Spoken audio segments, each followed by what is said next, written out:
Film Tamsakar ini menceritakan seorang remaja yang tak seperti remaja pada umumnya. Di usianya yang ke-17 tahun, Justin masih memiliki kebiasaan buruk, yaitu menghisap ibu jarinya.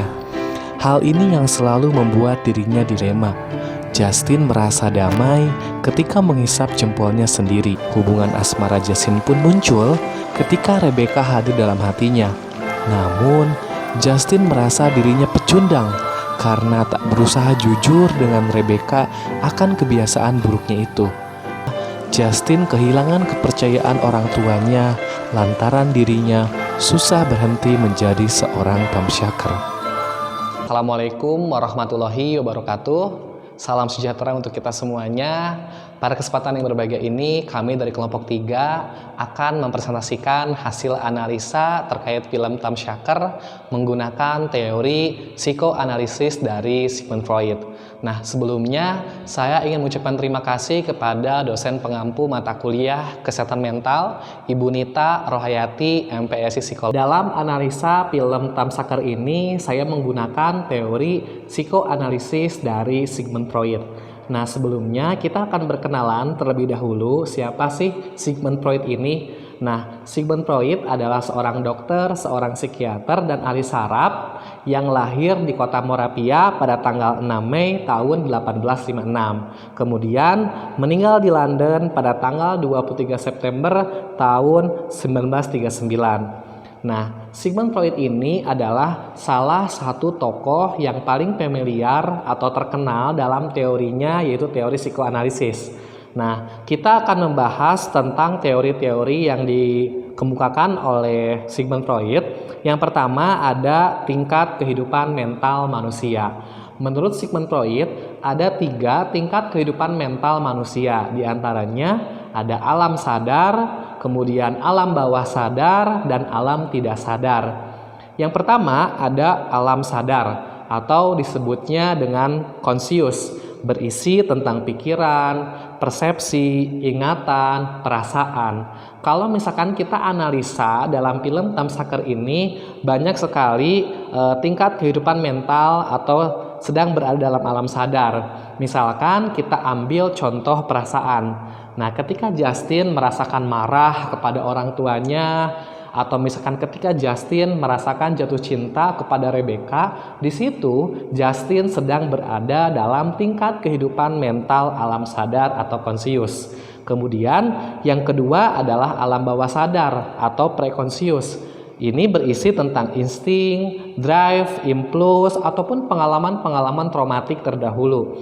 Nah, dalam film Tamsyaker ini, ketika Justin dihipnosis oleh dokternya, di situ Justin sedang berada dalam tingkat kehidupan mental alam bawah sadar atau preconscious. Lalu yang ketiga ada alam tidak sadar. Alam tidak sadar ini adalah unconscious. Contohnya seperti mimpi. Nah, ketika Justin bermimpi mengambil kembali obat yang telah ia buang ke tong sampah, di situ Justin sedang berada dalam tingkat kehidupan mental alam tidak sadar atau unconscious. Dalam konsepnya Sigmund Freud ada yang disebut dengan struktur kepribadian atau wilayah pikiran. Di antaranya ada id, ego, dan superego. Nah, kita akan bahas satu persatu. Yang pertama adalah id. Id ini prinsipnya adalah pleasure atau kenikmatan.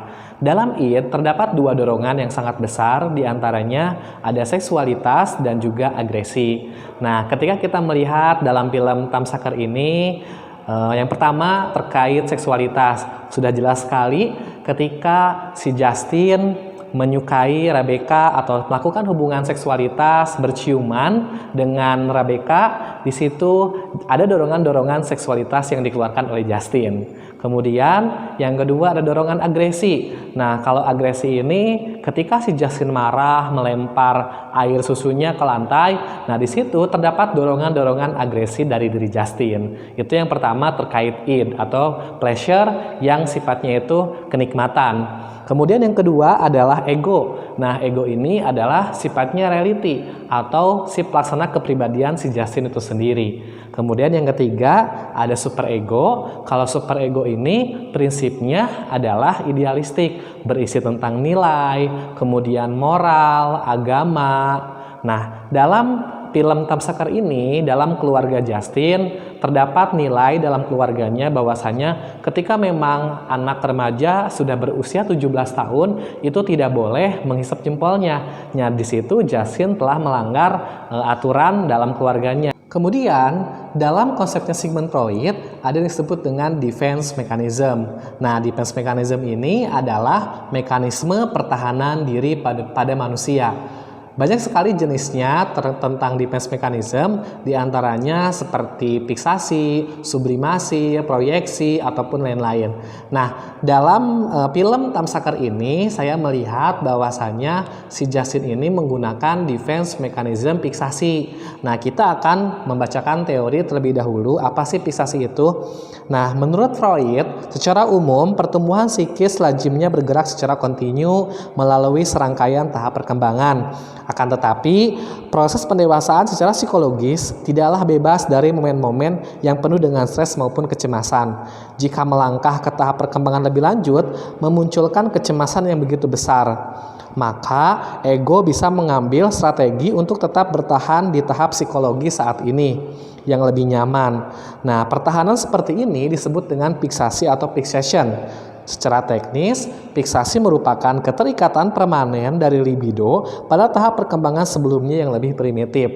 Nah, menurut Freud, serupa dengan mekanisme pertahanan lainnya, fiksasi bersifat universal. Orang-orang yang terus-menerus mendapatkan kepuasan lewat makan, kemudian merokok, atau bicara, bisa jadi memiliki fiksasi oral. Sebagaimana mereka yang terobsesi pada kerapihan dan keteraturan memiliki fiksasi anal. Nah, di sini ketika si Justin dia menghisap jempolnya, di situ Justin sedang memiliki fiksasi oral. Dalam konsepnya Sigmund Freud, ada yang disebut dengan perkembangan psikoseksual.